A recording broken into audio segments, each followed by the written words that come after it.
Okay, let's pretend that that never happened.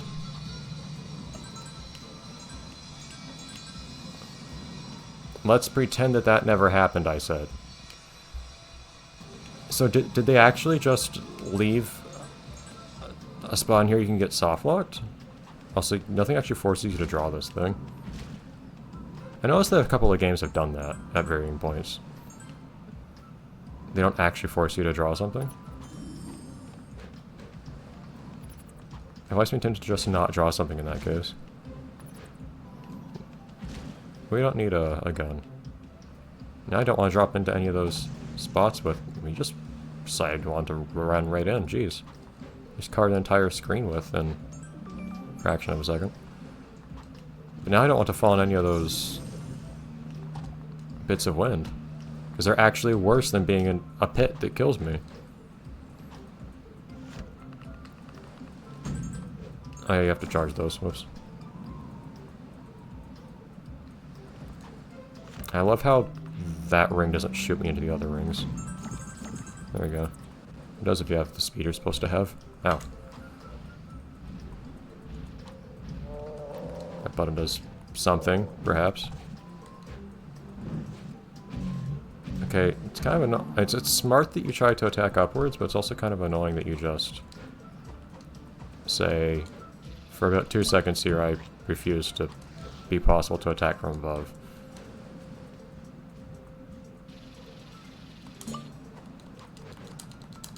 I wasn't actually trying to put myself inside of this thing. Which, now I'm actually basically stuck in here because I can't destroy it.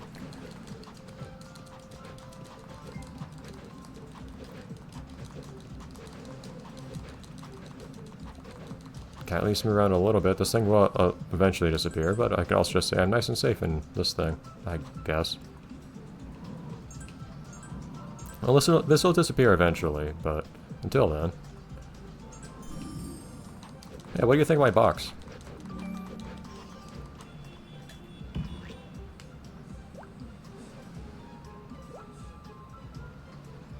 Oh, that sounds like a great idea.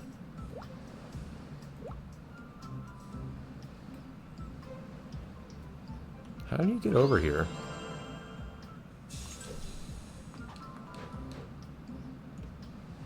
So I'm not sure what this button does.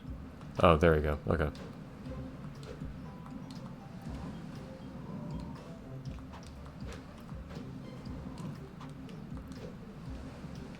Oh, I see. Was I not supposed to be able to do what I just did? Just jumping up here? Seems like that would have made me go backwards by their standards. Compared to what the game wanted me to do.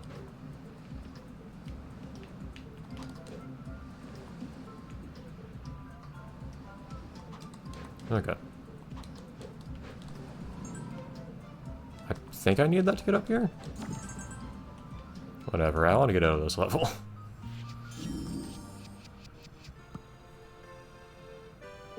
I didn't need that gun for anything. Maybe the gun will be absent noticeably in other levels, we'll see. So not as silly as the time where the game gives you an optional thing to draw that just literally creates an obstacle for you. There's at least one occasion of that in the DS games, which was funny to me. Anyways. Man. Strong finish this game is shaping up to have. Alright, Zasha, I don't remember if I had anything for you, but I'm going to talk to you anyways. Oh, you're here. And not willing to talk to me. You were saying the same thing as before. I don't think I had anything for Zasha, but I'll check real quick. This game at all, if it's refused to play music lately, is getting very awkward. Oh, I did have something for Zasha. Lots of things in that area that we just came from, including the propeller helmet. Reminds me of a particular game I actually will be Let's Playing soon. Complete. I've done all the stuff for you, and I still get absolutely no acknowledgement for it. Beyond words.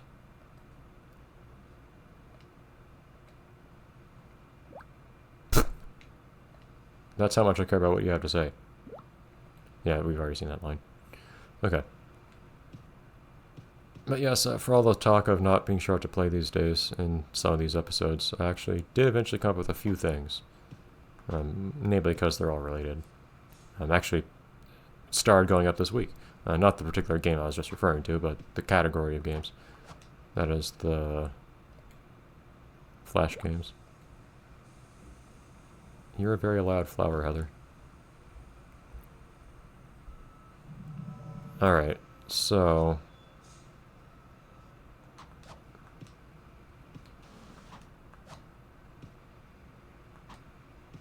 Guess you're not the one to talk to, are you?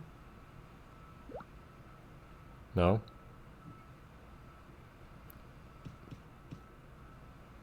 Mary, I guess? Is Joey gonna talk about how he doesn't want to go? I hope DJ and Eric are alright, he says within literally a meter of DJ. This game, man. I imagine him saying this, punctuated by DJ saying in between, I'm right here. I thought it was Cookie? Well, Cookie wanted water earlier, but what's my business with you right now? Yeah, I know. Thank you.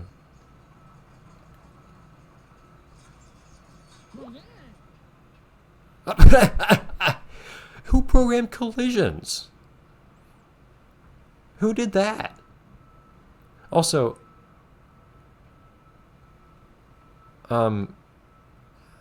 question. Under what circumstances would this bug that we just now saw not happen? Because I'm authentically not sure. Right? Like, DJ couldn't not be there, as far as I'm aware, when this cutscene's triggered. He says, struggling to get over here. Oh, there you go. Just pushing through. I was kind of worried that he wouldn't start talking until he actually got here and stopped.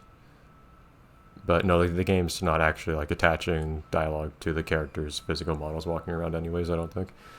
But Joey finished walking anyways.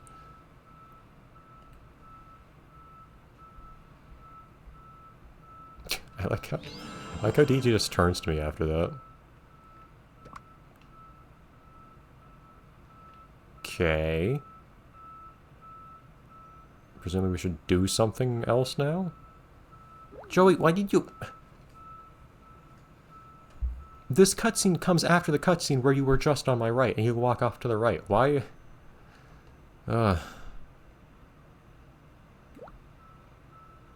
Where in the... Yeah, sure. Galileo's just yelling from the top of his observatory. I'm sure they look threatening. I've destroyed lots of large dark creatures already. They're actually not that big of a deal. If they're on an inclined plane, you can just hold down next to them and they just die. Wrong way, Joey. Whatever. In terms of like levels or what? I like how DJ's just permanently moved. Okay.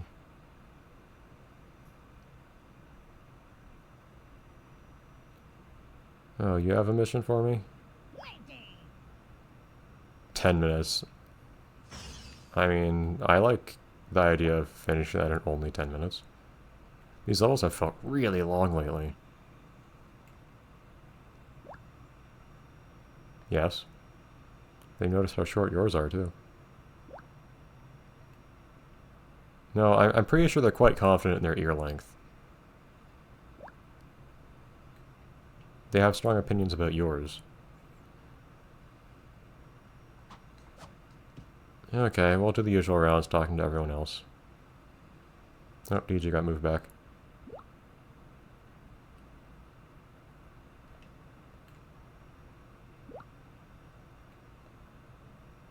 You say that as if it's actually a feasible alternative, if you didn't have things to cook, for you to go and fix the problem. He still doesn't talk. Joey, stop saying... I know I've said this lots of times, but he's pretending like he's actually going to participate in this fight. Well, my character is not allowed to emote. My character is not allowed to be a protagonist. This isn't my story. You're not even a... No one said you're a sidekick, Joey.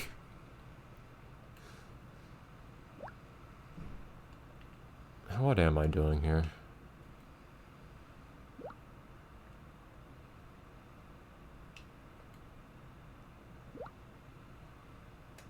Yeah, huh? Anyways.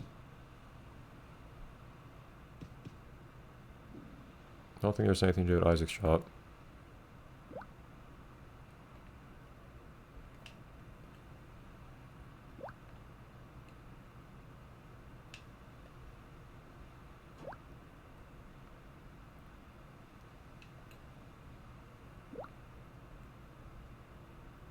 Well, good thing I have a weapon that I drew.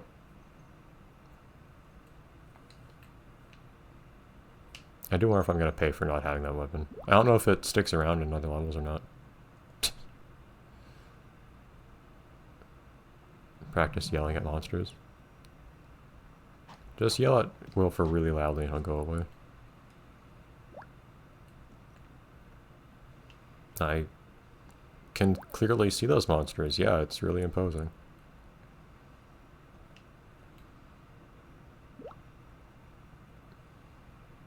Shoo.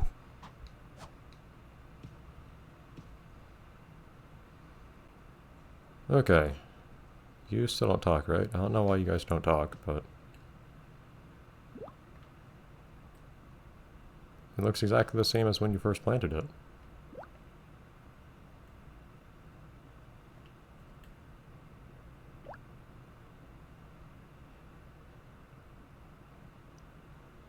Hey, speaking of the Banya, and by that I mean corn, and by corn I mean the Via Pinata game that corn is modeled after, I only discovered like a few days ago that apparently Via Pinata was ported to the PC. I never heard that. I always thought it was like a big Xbox 360 exclusive franchise sort of thing. That was like part of its deal. But after like a year or two, it was apparently ported to the PC. Just random thought, but...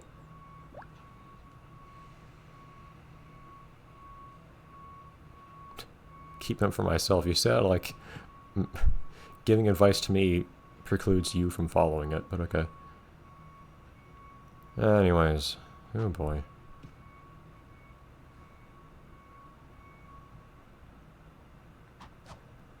Off we go.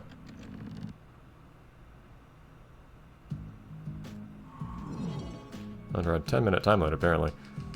I suspect it'll be the usual situation where it takes us more than one chance, more than one try to actually pull that off, but usually the second time around I manage to get through the level really quickly.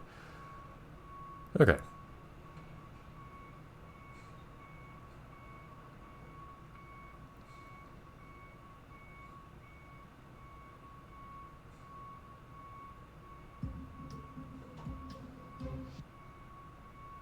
Take your time.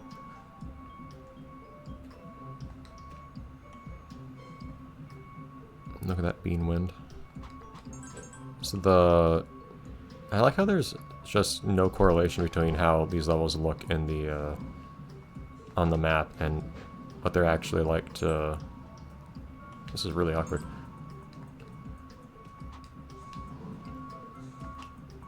And what they actually look like to play.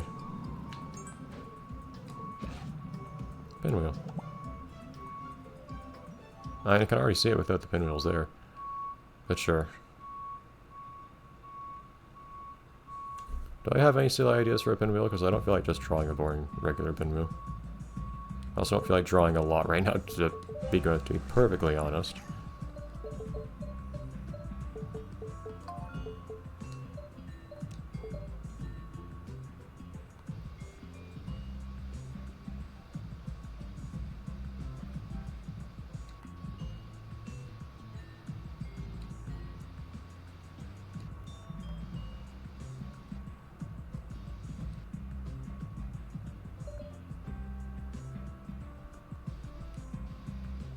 This one I promise will actually be quick.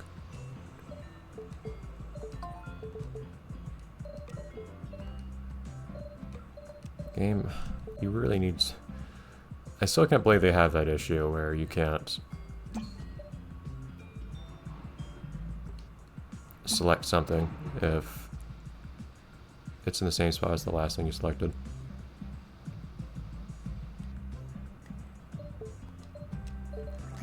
On a different palette. not that dark.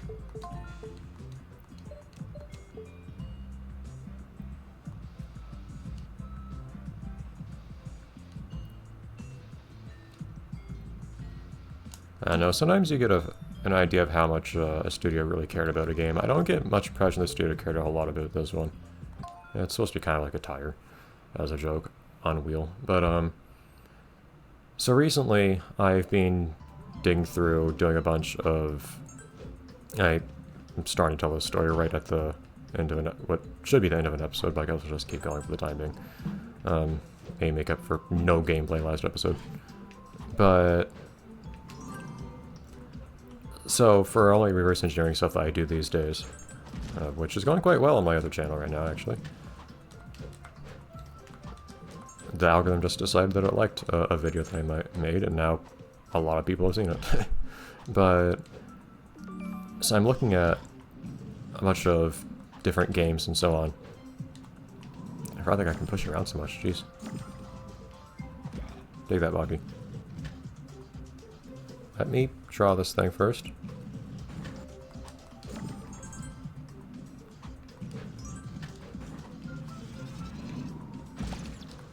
Well, actually, do I have to kill them to leave?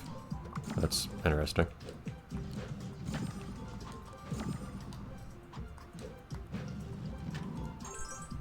I did not anticipate that. Alright, come on. I really don't like flying around in this game. And these lightning bugs are just invincible most of the time, are a huge pain.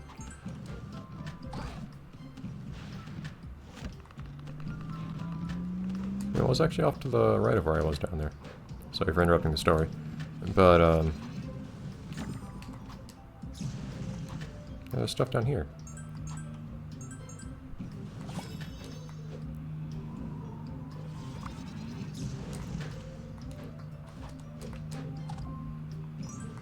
Okay. But as I was saying, so one thing I've been doing a lot lately is, well, one game that I've been doing some stuff with is Hot Wheels Stunt Track Challenge, particularly just kind of swapping around some files and so on. Getting to play as cars in different places than you usually can. And I don't know how people in this game's target audience would know what a weather vane is. But the game has its own archive format, and I've been working on reverse engineering that thing and so on.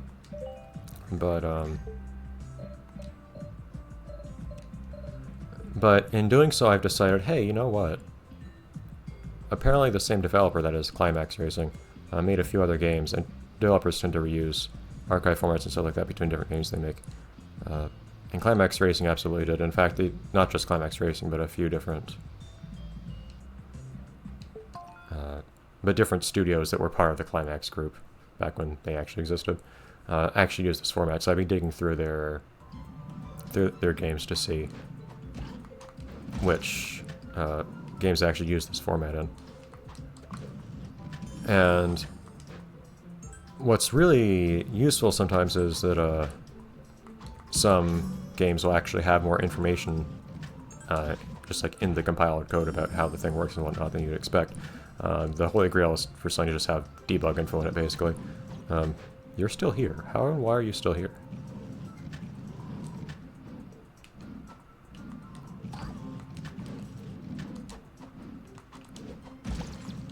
Are you serious? I can just kill the same one multiple times? I killed that one already, right?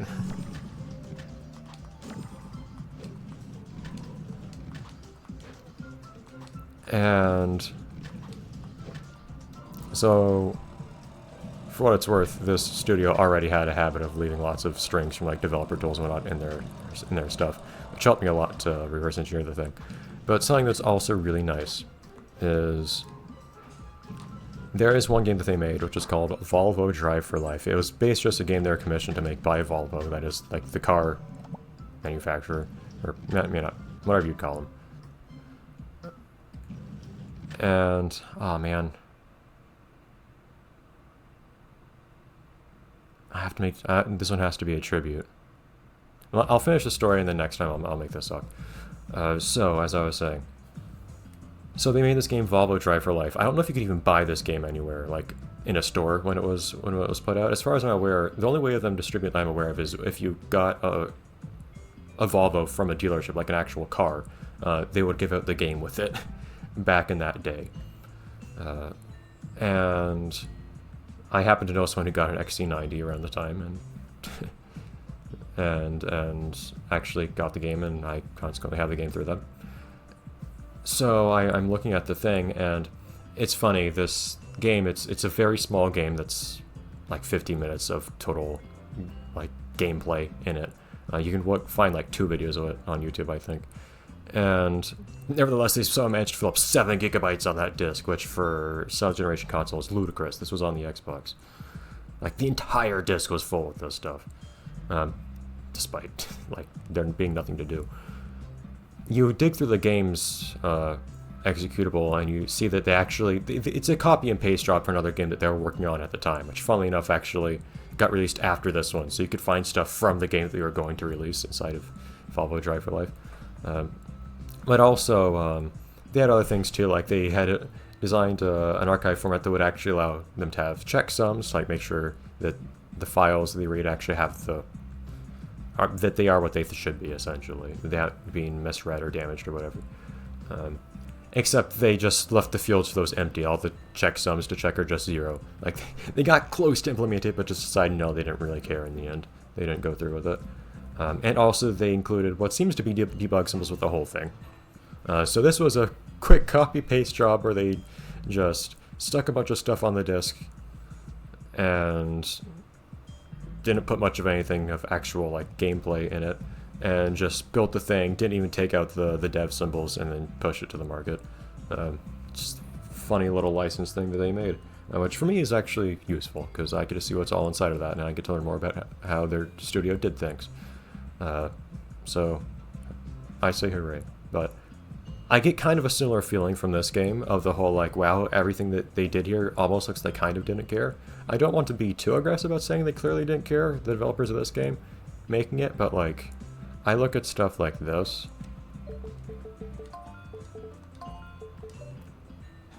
Whoops, I can't select this now. And so on, and it's like, I don't have any other explanation, unless I just want to call them incompetent, but I'd rather leave room for them to actually be competent and just not care than claim the people who made this game just didn't know what they were doing. But my god, it's coming to a point today where I just got stuck in that level. Ugh. Anyways, so story over. My point has been made. This game gives me bad feelings sometimes. I'll see you next time. We're about to finish the game. Soon, probably. I think this is the second last level. I hope.